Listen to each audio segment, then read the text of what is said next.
बिस्मिल्लाहिर्रहमानिर्रहीम। अल्लाहुम्मा सल्लि अला मुहम्मदिन व आलिहि व इतरतिहि बिअदद कुल्लि मालूमिन लक। सब देखने सुनने वालों को अस्सलाम वालेकुम। My name is Farooq and you are watching live session.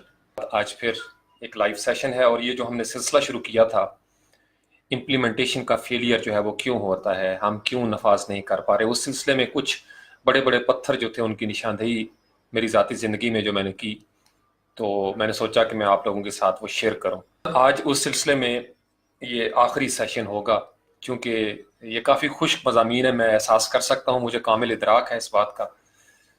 ये इतना आसान नहीं होता इलाज, कड़वी गोलियां खाना हमें अच्छा नहीं लगता, लेकिन इसके सिवा कोई चारा भी नहीं है।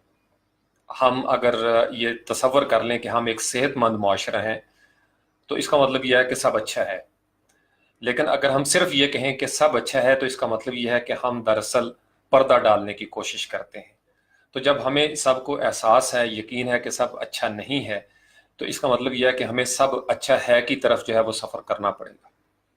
और उसके लिए फिर हमें बहुत सारी चीज़ों की तशखीस की ज़रूरत है, डायग्नोज करने की ज़रूरत है। वी नीड टू अंडरस्टैंड कि जी व्हाट आर द प्रॉब्लम्स, एक फ़र्द की सतह पे या कौम की सतह पे वो कौन से बड़े बड़े स्टोन्स हैं, पत्थर हैं जो हमें ब्लॉक करते हैं, हमारा रास्ता रोकते हैं। तो उसी सिलसिले में ये एक काविश थी जिसमें हमने बहुत सारे मौज़ूआत जो हैं वो कवर कर लिए। आज का जो मौजू है वो उसमें मैंने दोनों चीज़ों को, झूठ और मुनाफिकत को एक ही टॉपिक के अंदर जो है वो ये सोचने की कोशिश की है कि आज आपके साथ वो शेयर करूं। और इसके पीछे कुछ वजूहात हैं। जो लोग साहिब इल्म हैं, शऊर रखते हैं, और आप नौजवान, झूठ और मुनाफिकत का आपस में बड़ा गहरा ताल्लुक है, चोली दामन का साथ है, बिल्कुल ऐसे इंटरलिंक्ड हैं। वैसे तो तमाम पत्थर चूंकि साथ साथ रखे हुए हैं हमारे रास्ते में, इसलिए सब पत्थरों का एक दूसरे के साथ ताल्लुक होता है, लेकिन मैंने इनको बवजू सबसे आखिर में रखा था, झूठ को, और फिर मुनाफिकत इसके साथ। उसकी वजह थी, मुझे इमाम हसन अस्करी अलैहिस्सलाम की एक हदीस याद है, मुस्तदरकुल वसाइल जो फ़िक़्ह जाफ़िया की कुतुब है उनमें से। इमाम हसन अस्करी ने झूठ के बारे में यह कहा कि दीगर तमाम बुराइयां अगर कमरे में कैद हों, इस मिसाल को ज़रा समझेंगे आपको समझ आ जाएगी कि झूठ कितनी बड़ी चीज़ है। कि तमाम बुराइयां जो हम इससे पहले डिस्कस कर चुके हैं और इसके अलावा इनसे मिलती जुलती दीगर तमाम बुराइयां या अवारिस, वो अगर एक कमरे में कैद हों, बंद हों, और उस कमरे को हम मुकफ़िल कर दें, ताला लगा दें, लॉक कर दें, और उस लॉक की जो चाबी है उस चाबी का नाम है झूठ। यानी जब इंसान झूठा होता है, झूठ बोलता है फर्द की सतह पे, या जब कौम जो है वो झूठ बोलना शुरू कर दे या झूठ का शिकार हो जाए या झूठ को अडॉप्ट कर ले as a system, as a culture, तो फिर वो दरअसल उस लॉक्ड रूम को खोला जाता है। और इसका मतलब यह है कि इसके बाद दीगर जितनी भी बुराइयां मुआशरती तौर पर, समाजी तौर पर उस कमरे में मौजूद होंगी, जिसमें हमने वो डिस्कशन की, तासुब है, हसद है, वगैरह वगैरह, वो सारी की सारी बीमारियां जो है वो फिर हमलावर हो जाती हैं, क्योंकि हमने अनलॉक कर दिया उस कमरे को। इसी तरीके से अगर हम दीगर जो अहले सुन्नत की साए सित्ता जो हैं, 6 की 6 किताबें जो अहादीस के मजमूए, उनको अगर हम देखें, सही बुखारी के अंदर, सही मुस्लिम के अंदर, अबी दाऊद के अंदर, मिशकात शरीफ, निसाई, तिरमिजी, इब्ने माजा, सब के अंदर झूठ के बारे में, मुनाफिकत के बारे में कसीर तादाद में अहादीस मौजूद है। अब इसी तरीके से हम आ जाएं कुरान की तरफ।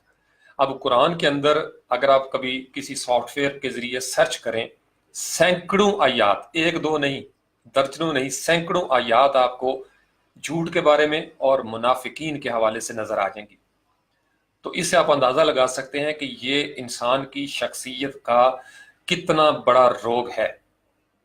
यानी हम सारी जिंदगी इसके साथ कोशिश करते रहते हैं, लेकिन कहीं ना कहीं से झूठ चूंकि मदर ऑफ ऑल इवल्स है, झूठ को तमाम बुराइयों की माँ कहा गया है, इसको जड़ कहा गया है। यानी एक वो हदीस भी है, एक वाकया रवायत करते हैं कि नबी पाक अलैहिस्सलाम के पास किसी साहबी की आमद हुई और उन्होंने कहा, या रसूलल्लाह मुझे कोई एक बात बताइए जिस पे मैं अमल करके एक परफेक्ट इंसान बन जाऊं, बेहतर इंसान बन जाऊं।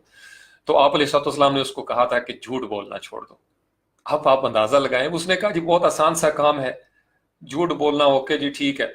लेकिन उसके बाद दीगर जितनी भी बुराइयां थी उसके अंदर अखलाकी तौर पर, وہ جب کرنے لگتا تو اس کے ذہن میں یہ خیال پیدا ہوتا کہ اگر مجھ سے کوئی پوچھ لے گا یا رسول اللہ صلی اللہ علیہ وسلم کی محفل میں جاننا ہوا وہ پوچھ لیں تو جھوٹ تو بولنا نہیں، تو کتنی شرمندگی ہوگی محفل میں۔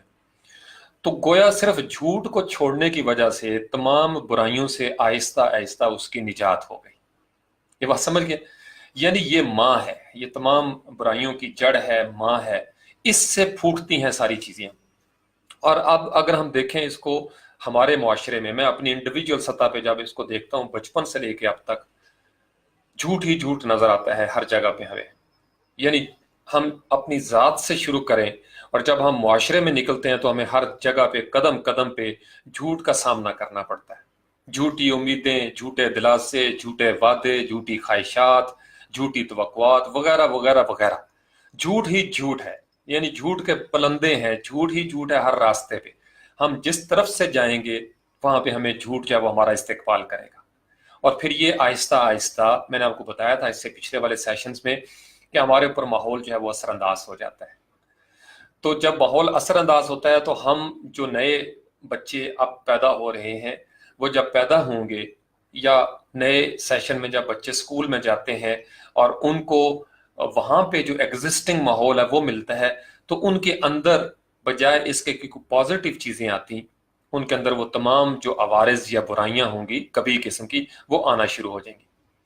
تو گویا جب ایک بچہ جھوٹ بولنا شروع کر دیتا ہے تو اس کے اندر دیگر تمام برائیوں کا راستہ جو ہے وہ کھل جاتا ہے۔ یہ بات سمجھ گئے؟ تمام برائیوں کا راستہ کھل جاتا ہے۔ اب اس کی بہت ساری امپلیکیشنز ہیں، اس کی بہت ساری اقسام ہیں جھوٹ کی۔ اب جھوٹ کے بارے میں کچھ استثناء بھی حاصل ہوتا ہے، ایگزیمپشنز بھی ہیں۔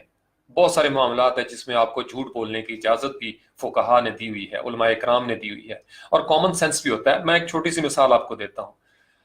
ایک بندہ ISI کا ہے یا کسی بھی ملک کی کسی بھی انٹیلیجنس ایجنسی کا ہے، وہ جب کسی مشن پہ ہوتا ہے تو آف کورس اس کو اپنے مشن کے لیے وہ پریٹینڈ کرنا ہے جو اس کا وہ روپ ہوگا۔ تو اب اس کا وہ جو جھوٹ ہوگا وہ بظاہر تو جھوٹ ہے، لیکن چونکہ وہ مفاد عامہ کے لیے ہوتا ہے، ہر ملک کے اسی طریقے سے کرتے ہیں۔ یہی وجہ ہے کہ جب آپ کو بہت سارے اس طرح کے جو مشنری لوگ ہوتے ہیں ان کی زندگی میں آپ ان کے اوپر مورل جو چیک ہے وہ نہیں رکھ سکتے، کیونکہ مورالٹی کی ایک اور سرزمین ہے۔